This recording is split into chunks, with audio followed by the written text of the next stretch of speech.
இடம்பொருள் நேயர்களுக்கு வணக்கம். பூங்காற்று திரும்புமா சீரியலோட மே 6 இன்னைக்கு எபிசோடோட ரிவ்யூ தான் பார்க்க போகிறோம். எபிசோட் எங்கே ஆரம்பிச்சது அப்படின்னு பார்த்தோம்னா, என்னம்மா சாமி என்னமோ குழந்தை உண்டாயிருக்குன்னு சொன்னார், நீ என்னமோ இப்படி சொல்லிட்டுருக்கிற அப்படிங்கிற மாதிரி அவங்க வீட்டில் கோயிலுக்கு போயிருக்காங்களா, அங்கே வச்சு கேட்டுட்ருக்குறாங்க ஆனந்திகிட்ட அப்படின்ட்டுருக்க.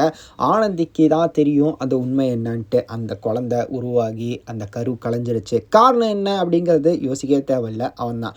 வீரா என்ன பண்ணியிருக்கான், அவனோட சந்தேக புத்தியில் குடிச்சிட்டு அவன் தள்ளி விட்டு கீழே விழுந்து அந்த பொண்ணு ப்ரெக்னெண்ட்டாக இருந்த பொண்ணுக்கு அபார்ஷன் ஆயிடுச்சு அப்படிங்கிற நிலைமைக்கு வந்துருச்சு. ஸோ இதெல்லாம் அவள் நினச்சி பார்க்குறா. அது மூலமாக நமக்கு தெரியுது அவன் பக்கத்து வீட்டுக்காரனுக்கும் உனக்கும் தொடர்பு இருந்தது அப்படின்ட்டு.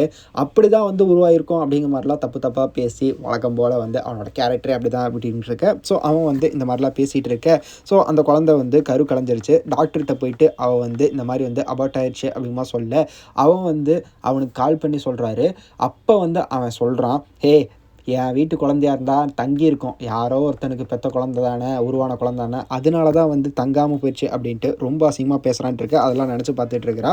ஸோ இதுக்கப்புறமா என்ன ஆகுது அப்படின்னு பார்த்தோம்னா, அவள் ஊருக்கு போக மாட்டேன் அப்படிமா பிடிவாதமாக இருக்கிறாள்ல. சரி நீ ஊருக்கு வரமாட்டேன் அப்படின்ட்டு பிடிவாதமாக இருக்கேல்ல, காசை குறி திரும்ப அப்படிங்கிற மாதிரி அந்த 13 லட்சத்தை குறி அப்படிங்கிற மாதிரி கேட்டுட்டு இருக்கிறான். இப்போ தர முடியாதுடா, என்ன பண்ணுவியோ பண்ணு அப்படிங்கிற மாதிரி சொல்ல, அவன் பக்கத்து வீட்டுக்காரனுக்கும் உனக்கும் தொடர்பு இருந்தது அப்படின்ட்டு உங்கள் அப்பாட்ட சொல்லிட்டா. உங்கள் அப்பாவுக்கு வேறு ஏதோ பைபாஸ் பண்ணியிருக்காங்கல்ல, அவருக்கு சொன்ன உடனே மண்டையை போட்டுருவார். பார்க்குறியா சொல்லிட்டா அப்படிங்கிற மாதிரிலாம் பயன்படுத்திகிட்டு இருக்கிறான். இதுக்கிடையிலே குமரனை வேறு மீட் பண்ணா அப்படின்ட்டு இருக்க. ஆல்ரெடி பஸ்ஸில் ஹெல்ப் பண்ணதுக்கு போயிட்டு திட்டு வாங்கிட்டு இருந்தான் அப்படின்ட்டு இருக்க. அவனோட அந்த காப்பில் இருந்த டாலர் வேறு அவகிட்ட இருக்குது அப்படின்ட்டு இருக்க. முருகனே வந்துட்டா அப்படின்னு மாதிரி நினச்சிட்டு இருக்கா. அவன் பேரும் முருகன் அப்படின்ட்டு இருக்க, குமரன் அப்படின்ட்டு இருக்க, முருகனோட பேர் தான் அதுவுமே. ஸோ இப்படி அவங்களுக்குள்ள ஒரு கனெக்ட் உருவாக போகுது அப்படிங்கிற மாதிரி தெரியுது. வெயிட் பண்ணி பார்க்கலாம்ப்பா. அதுக்கு இவங்க 2 பேருக்கும் நல்ல ஃப்ரெண்ட்ஷிப் உண்டாகணும். அதன் மூலயமா அவனுக்கு இவளுக்கு இருக்கிற பிரச்சனையெல்லாம், அதாவது ஆனந்தி இருக்கிற பிரச்சனை குமரனுக்கு தெரியணும்.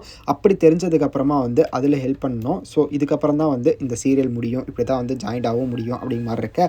ஸோ வெயிட் பண்ணி பார்க்கலாம்ப்பா. இப்போதைக்கு கொஞ்சம் டாக்ஸிக்காக தான் போயிட்டு இருக்க சீரியல். நீங்கள் என்ன நினைக்கிறீங்க, எப்படி இருந்தது இன்றைக்கி எபிசோட் பார்க்குறக்கு அப்படிங்கிறத கமெண்ட்டில் சொல்லுங்கள். ஸோ இந்த வீடியோ பிடிச்சிருந்தா லைக் பண்ணிட்டு மறக்காமல் சப்ஸ்கிரைப் பண்ணுங்க. அப்போ தான் நாங்கள் போகிற வீடியோஸ் உங்களுக்கு ரெகுலராக வரும்.